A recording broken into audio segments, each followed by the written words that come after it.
இந்த சிம்ம ராசிக்காரங்களை கும்பராசிக்காரங்க விரும்புறாங்க, கும்பராசிக்காரங்களை சிம்ம ராசிக்காரங்க விரும்புறாங்க. இவங்க நெருப்பு ராசி, அவங்க காற்று ராசி.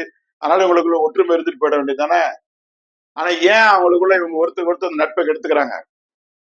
அது என்ன காரணம்? இவங்களுடைய 7ஆம் அதிபதி தான் காரணம். இவங்களுடைய 7ஆம் அதிபதி சனியே 6ஆம் அதிபதியாவும் இருக்கிறார்.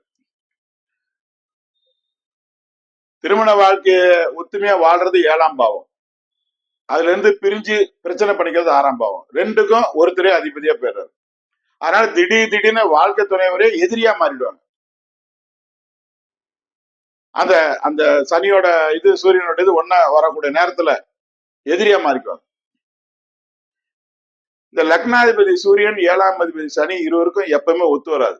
2 பேரும் அப்பா மகனா இருந்தா 2 பேருக்கு ஒத்து வராது. 7ஆம் இடங்கிறது கணவரோட சேர்ந்து வாழ்றது. 6ஆம் இடங்கிறது வாழ்க்கை துணை விட்டு பிரிஞ்சு வாழ்றது. இரண்டுக்கும் அதிபதி எதிரி சனியாக இருப்பதால் இவங்களுக்கு குடும்ப வாழ்க்கை நிம்மதி இருக்கிறது இல்ல. ஆனால் அந்த ஈகோக்குள்ள நுழையாம இவங்க இருந்தாங்கன்னா இவங்களோட லக்கி பேர் வேற யாரும் கிடையாது. கும்பம் சிம்மம் தவிர. முதல்ல நட்பா பழகக்கூடிய தன்மையுள்ள கும்பத்தை அவங்க ஈகோ வச்சு அவங்கள நீங்க மடக்கூடாது. அது கும்பத்துக்கு பிடிக்காது. கும்பம் முதல்ல நல்லா பழகிட்டு அப்புறம் ஈகோ எதிர்பார்க்கும். அதை கும்பம் விரும்பக்கூடாது.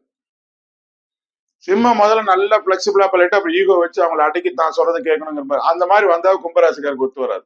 ஆனா நட்பு முறையில அவங்க 2 பேரும் போயிட்டாங்கன்னா ஒருத்தருக்கு ஒருத்தர் சரியான உதவி பண்ணிட்டு ரொம்ப சிறப்பா வாழ்வாங்க.